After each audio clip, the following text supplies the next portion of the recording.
Scaling your law firm doesn't have to be difficult. It's all about mastering a few key strategies, systems, and mindsets. Welcome to the Scalable Law Podcast, where we talk about how you can increase profit in your pocket and time in your calendar. My name is Caralee and I have successfully scaled my firm so that it doesn't solely rely on me. Now I love teaching other law firm owners how to do the same. Let's transform your business starting now.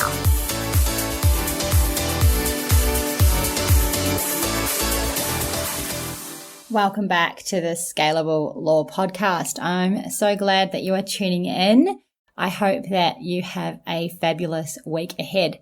Well, we are continuing with our really awesome series where I have invited firms that have been involved with scalable law to come on and share their journey as law firm owners, from why they got started to how it's been going and what the challenges have been. This is your chance to hear real insights of successful law firms who have gone out on their own, and hopefully to inspire you in your own law practice. Or if you are tuning in because you are thinking about starting a law practice, you know, some of these interviews are awesome because they can inspire you to also make those bold moves that these law firm owners have done. Well, in this podcast, I'm very excited to invite Tayla Kilkeary of Avoca Legal to the podcast. I've been working with Tayla for a while now, but it's really interesting when you delve into the podcast and ask a whole lot of great questions, how much more I have been learning about her firm. Tayla is in the Accelerator program and she is excelling in her law firm with all the implementation that she is putting in place and, you know, really starting to see herself now, not as just the technician, but also as the leader and CEO of her law firm. So I'm really excited for you to listen to this podcast and to invite Tayla on to the podcast. Also, just quickly, if you have a law firm and you have a team of 4 or 5 people or more, and you are wanting to streamline your firm, you're wanting to grow it, you are wanting that direction to also create more freedom for yourself, because as you know, law firms can take up a lot of your time and energy. So how can you make it more efficient so that it's not reliant on you all the time? If that is you, I am now taking applications for the Accelerator program, where we are going to be onboarding a whole lot of new law firms to start in January. The onboarding will be this side of December, and then we will get started for a very impactful 2025. So if you're interested in that, please head down to the show notes and also over to the website and come on board with me, and we will definitely get your firm up and running and up leveled. All right, that's all from me. Let's welcome Tayla to the podcast. I would love to welcome to the podcast Tayla Kilkeary from Avoca Legal. Welcome to the podcast. How are you? Thank you. I was nearly going to say Avoca Family Law because I know you as a family lawyer, and we've just had a discussion about names, which we'll talk to about in the podcast. But first of all, Tayla, I would love to hear about how you have come to your practice and just an introduction about your law firm, where you are located, and yeah, let us know. Sure. So we opened in April of 2022, so about 2.5 years ago now. We're located in Greenslopes, which is about 6 minutes out of Brisbane CBD in Queensland. We love Greenslopes. It's just far enough out of the city to get parking, but close enough to be able to get to court in no time at all. So it's great. And yeah, it's just been 2 years of growth, which has been amazing. Yeah, that's awesome. So 2 years, it's only a fairly new law firm. So we'll delve into a little bit about how it's been going for you in the last 2 years. But first of all, can you tell us what your why was, why you started your own firm and what was going on for you as I'm assuming a senior associate in your previous legal profession or practice? And then, you know, what kind of made you think about starting your own firm? Definitely. So I suppose my why when I started was almost why not. I struggle to put into words why I started the firm because we've never been a strong, you know, why am I doing this? I've done so much soul searching, especially with being a member of Scalable Law. I'm trying to figure out, you know, who we are as a firm, who I am as a person, and then trying to drill down on the why. What I've realized about myself in legal practice is that I've always been looking for the next thing. So even personally, you know, what is the next thing that I can do that will kind of excite me? Or what's the next thing that I can do that will get me the most out of my life? So in legal practice, obviously you get admitted and you're like, fantastic, I've made it, I've done it. And then you quickly realize that, oh my goodness, I don't know anything and I really need to learn from the people around me. So building up in my legal practice to a solicitor level, to a senior level. And then when I left my last employment prior to opening the firm, there were discussions about sort of partnership and, you know, all of those kind of management-y discussions that you have when you're good at your job, you're good with people, and you want to take that next step. I was thinking, you know, why do I want to take that step into partnership?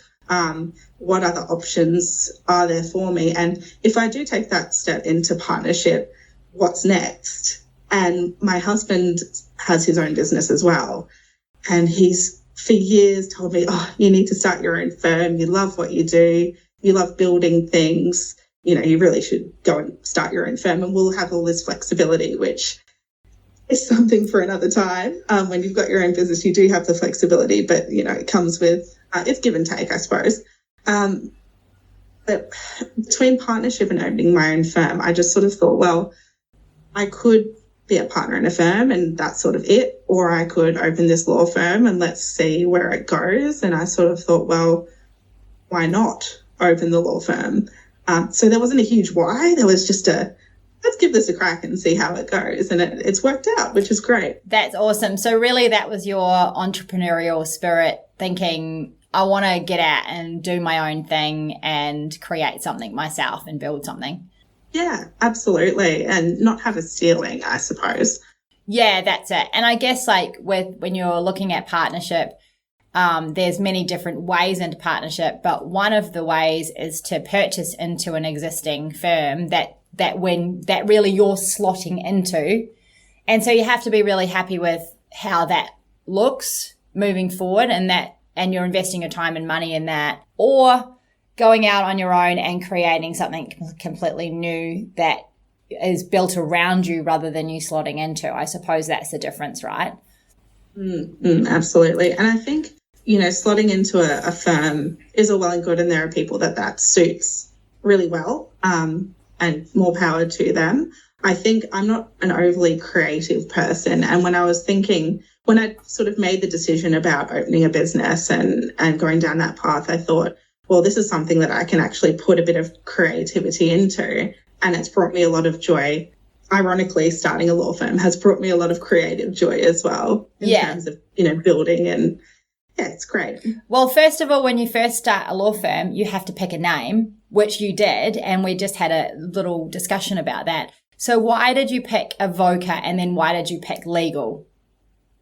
Okay, so I feel like this is actually a bit of a secret that I'm giving away to people, but they'll have to listen to your podcast to be into it. Yeah. So when we picked Avoca, the first house that me and my husband, we purchased a house a few years ago before COVID, and it's an old Queenslander, and on the front of the Queenslander, there's a name. You know, a lot of old houses have names, and the name is Avoca. That's cool. Avokah. And I thought, oh, that's interesting. And when I'd finally made the decision about 2 years later to start the firm, me and my husband were on holidays. We were driving around Tasmania and we were thinking, okay, well, what can we name this law firm? And my husband said, oh, we could name it Avoca. And we drove past Avoca Street. Really? And then I said, yeah, as soon as he said that, we drove past Avoca Street. And I thought, oh, well, I suppose that's it. Then I don't have a choice now. I've got to call it Evoca Legal. That's really cool. And I think with name picking and name selecting for people who are thinking about starting a firm, it can be such a big job. Do you call it after your name? Do you call it after something else? Do you call it after something random or something that has some meaning to you like you've done? And so what sort of made you really firm on the decision that it wasn't going to be after your last name? Well, I mean, I did get married and change my last name. That didn't really come into it too much, but I've sort of had two surnames obviously in my past. And from, I suppose, the perspective of not always being the forefront of the firm, I thought, I don't really always want to have to be the Kilkeary that is in appointments with people or the Kilkeary that has to turn up to court and all of those kinds of things. I do still do that for people. Yes. But I don't want the firm always to be dependent on me being in the firm and front facing. So really I did want to go with the name that was outside of my surname. Yeah. Or my initials. And so you had a bigger vision right from the beginning, which is awesome. I suppose so, yeah. I've never thought about it like that, but yes. You definitely seem to have had a bigger vision from the beginning, because a lot of people open a firm and all they can think about is just replacing their salary. And certainly after only 2 years or 2.5 years, that's, you've grown well beyond that quite quickly. And that is really awesome. And I'd love to talk to you about that today, but also I'd like to talk to you about the challenges with growing so quickly. Because of course there's challenges with that as well. So your practice is primarily family law. That's right, isn't it? That's right. Yes. Yeah. And was that because you were primarily practicing family law previously, and so now your firm is family law? Yeah, that's right. So pretty much from my admission, I've always had a keen interest in family law. I did a little bit of property straight after I was admitted in conveyancing and a little bit of leasing and things like that. But there was a family lawyer who worked in the firm and I would trail him as much as possible. So primarily my career has been in family law. Yeah. And so with niching right into family law initially, do you think that has had something to do with your growth to this point? I would say so. If you look at, I suppose, advertising, for example, it's much easier, I think, to market to people as a family law firm. This is all we do. We're family lawyers. Call us with your family law issues. Instead of people, poking around your website or, poking around your social media trying to figure out what you do. We're Evoca Legal, we're family lawyers, and that's what we do. We do a little bit of domestic violence as well, but that's not a large part of our practice, and it sort of folds into it as well. Yes, definitely. Yeah. I think most family law firms would do domestic violence as it sort of comes into the mix of the matter. Definitely, yeah. Yeah. That's been my experience as well. Yeah. Well, I, as you know, and as anyone who listens to the podcast knows, I'm a big believer in niching down. My firm's also niched in the family law practice area, but I find that firms that tend to niche into their various practice areas, they do seem to have a lot more, faster growth. And I think it comes down to that you're only one person and you're then able to really, you're able to get your marketing message out without diluting it with all sorts of other different, plus I do this, plus I do that. And so you're not confusing people what you actually do. It's really clear. So I think you've done really well with that. So you only started 2.5 years ago. It was only you at that point. How did you get started to get clients in the door then? So I started, I'm very lucky to have my husband who has been in business for 10 years. He runs quite a successful trade business. And something he told me straight off the bat was get online, get on Google, and get out there as well. So I started off in a BNI chapter, which is a business group, and I was a member of that for about a year. And I also started straight away advertising on Google, so Google Ads, and I started that about 2 weeks before I opened, just collecting inquiries and things like that. So we really started straight away trying to get an online presence on Google. I invested quite a bit in terms of my brand as well, which really hurt when I didn't have an income when I was starting off. But my husband said to me, look, it's worth it. And looking back, I am very, very glad that I listened to him and did that, because I haven't had to change anything really in terms of my branding. I think my Google presence is always sort of changing, but that's to be expected on the online world. Yes, yeah. That's really a brave move, which I would encourage everyone to get out there and get Google ads happening. But most lawyers, when they go out on their own, they really just rely on a handful of referrals. So you've really gone straight out and gone, I'm not going to just rely on a handful of referrals. I'm actually going to invest some money on some ads, and I'm going to invest some money on my branding to get my, branding out there, which has paid off really nicely for you. Yes, it has. It's been great. Yeah. So with the Google ads, did you just start out like a small spend and sort of like tweaking the ads? Were you doing the ads yourself or working with an agency? How did that look? Yeah, so I actually started with an agency straight off the bat. So an agency that I knew through, again, my husband. But I do have, I suppose, a few people in my life that had at the same time branched out and started law firms, and they were starting to have a chat to agencies at the time. So I interviewed a couple of agencies and settled on one that I liked. And basically I just went with the spend that they said, hey, this will get people in the door pretty quickly.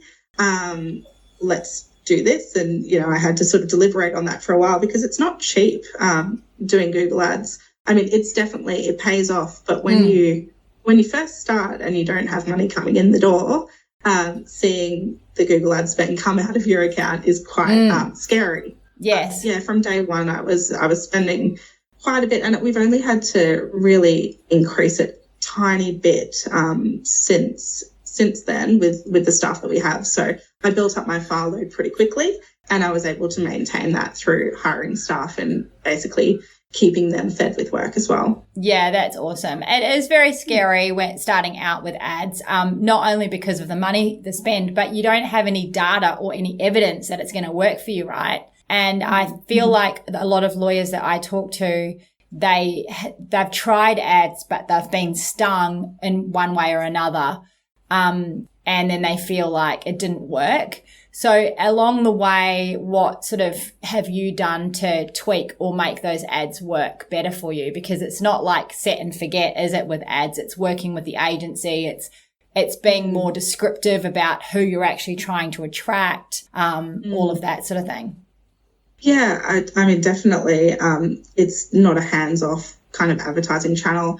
We've been with 2 agencies since we started. So initially, the agency that I was with, we would have monthly meetings, and it would be sort of how did it feel this month in terms of how busy it was, which was great. And I've also separately always, since we began, kept a running, record of who's calling, where they're calling from, and what the inquiry is about. So I've had that data myself. But initially we were really going on the feel of, okay, are these clicks actually converting to paid clients, or, is it feeling a little bit more quiet, and the tracking really wasn't there. In the last probably 8 or 9 months, we've engaged another ads agency, and part of my decision in doing that was that I really wanted to drill down on the data of what's coming in, who they are, how long the phone's ringing for, down to the tiniest detail of the inquiries that I'm getting, and also track where they're kind of getting to in the process of the sale. So are they calling and then they just want a little bit of quick advice on the phone, or is it someone who's wanting to invest in a paid consult with us or something like that? So with all that data collection comes, I suppose, really understanding the clientele, what the people who are coming into the firm as clients look like, what they're searching, and then going back to our ads and tweaking them for that person so that we can kind of, emulate who's coming into the firm with who might come into the firm, and kind of copying that in a way. So getting the data, working through it all, and actually trying to achieve better quality results rather than the ones who might be ringing for legal aid or a little bit of free advice and things like that. That's right. I think we'll always get the free advice and legal aid, those couple of calls a week, but ultimately I've definitely noticed a better pickup in the quality of lead that I'm getting through tracking the data basically religiously for 8 or 9 months. Yeah, that's awesome. So you came into Scalable Law as an accelerator into the accelerator program because you've already established and grown a team. So in a really short time, you've gone from solo to how many in your team now? We have 3 and we're looking for a 4th, and then we outsource some admin as well. So there's really like 4 of you, nearly 5 of you in your team right now, which is awesome. And so what do you think the biggest challenge has been when it comes to growing a team? Because with your marketing, you had all that assistance with, having business in your family and knowing sort of what to do next. But then the next sort of what I find, and I guess this is how Scalable Law is set up, is the getting your branding and getting your advertising and marketing. So getting clients in the door is the first challenge when you first start up. And then the second challenge is actually getting like building the team and then systemizing the firm.